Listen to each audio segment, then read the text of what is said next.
Welcome to Prabhava's kitchen. Friends, இன்றைக்கி சேனக்கிழங்கு வறுவல் பண்ண போகிறோம். இதுக்கு நான் ஒரு 1/4 கிலோ அளவில் சேனக்கிழங்கு எடுத்திருக்கேன். இதை ஃபஸ்ட்டு நல்லா தோல் சீவிட்டு கழுவிட்டு சின்ன சின்ன க்யூபாக கட் பண்ணி எடுத்துக்கலாம்.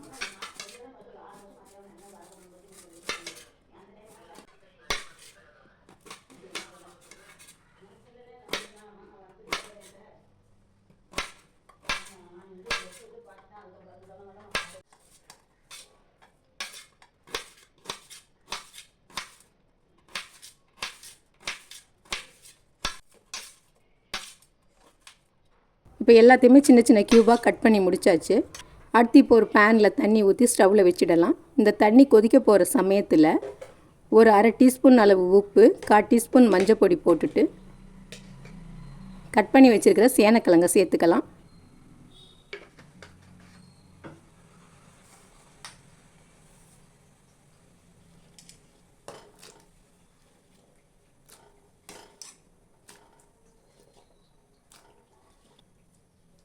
இந்த சேனக்கிழங்கு வெந்து வரட்டும். இது வேகிறதுக்கு ஒரு 10 நிமிஷமாவது ஆகும்.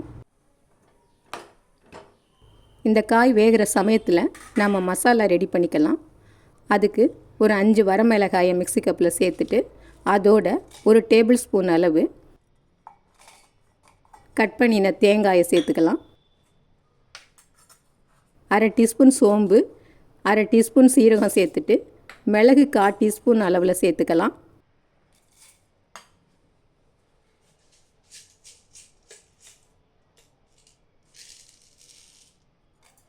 ஒரு 3 பல்லு பூண்டு, இஞ்சி ஒரு சின்ன துண்டு, ஒரு 2 சின்ன துண்டு சேர்த்து கொஞ்சமாக தண்ணி விட்டு நைஸாக அரைச்சி எடுத்துக்கலாம்.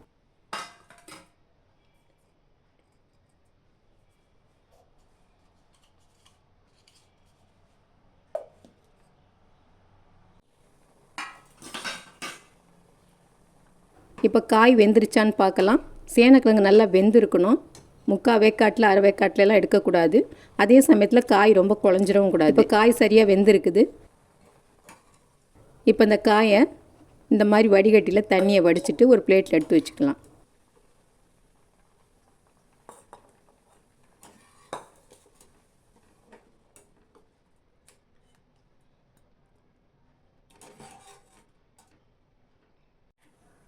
இப்போ இருப்பு சட்டியை திரும்ப ஸ்டவ்வில் வச்சுட்டு 2 ஸ்பூன் அளவு எண்ணெய் விட்டுக்கலாம்.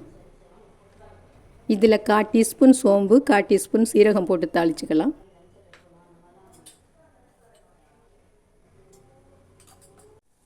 இது பொரிஞ்சு வர்ற சமயத்தில் ஒரு கொத்து கருவேப்பிலையை போட்டுக்கலாம். இப்போ கருவேப்பிலை நல்லா பொரிஞ்சதுக்கப்புறம் ஒரு பெரிய வெங்காயம் பொடியாக கட் பண்ணது சேர்த்துட்டு இது எல்லாத்தையும் நல்லா வதக்கிக்கலாம்.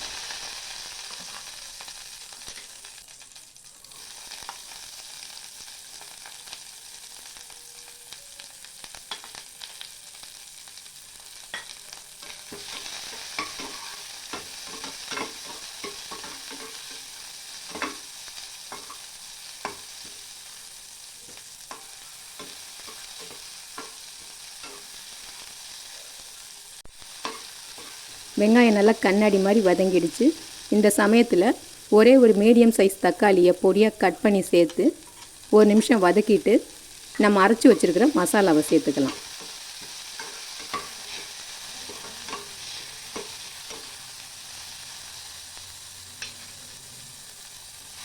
இந்த மசாலாவை சேர்த்துட்டு மிக்ஸி கப்பில் கொஞ்சம் தண்ணி ஊற்றி அலசி அதையும் சேர்த்துக்கலாம்.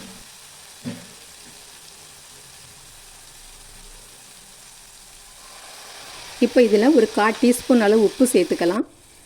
ஏற்கனவே நம்ம உப்பில் தான் வேக விட்டுருக்கோம், அதனால் கொஞ்சமாக உப்பு சேர்த்துக்கலாம். பத்தலைன்னா திரும்ப கொஞ்சம் சேர்த்துக்கலாம்.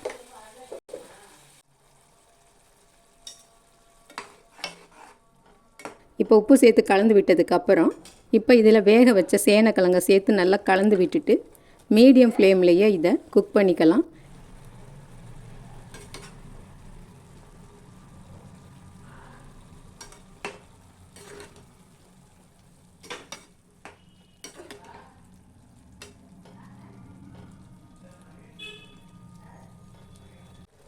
இந்த மசாலா நல்லா சுண்டி வரட்டும்.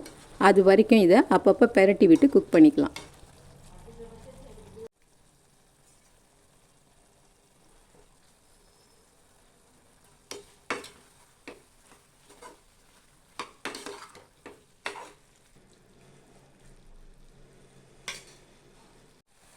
இப்போ மசாலாலாம் நல்லா சுண்டிடுச்சு. இந்த சமயத்தில் ஒரு 2 ஸ்பூன் அளவு எண்ணெய் விட்டு பரட்டி விட்டுக்கலாம்.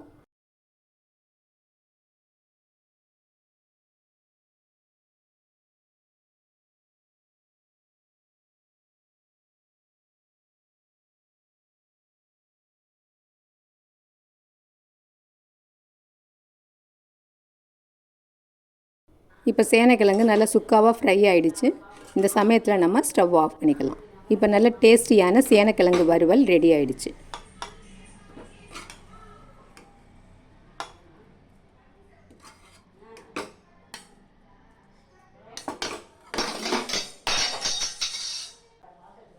இந்த டிஷ்ஷு பிடிச்சிருந்ததுன்னா லைக் பண்ணுங்கள், ஷேர் பண்ணுங்கள், மறக்காமல் சப்ஸ்கிரைப் பண்ணுங்கள். நன்றி.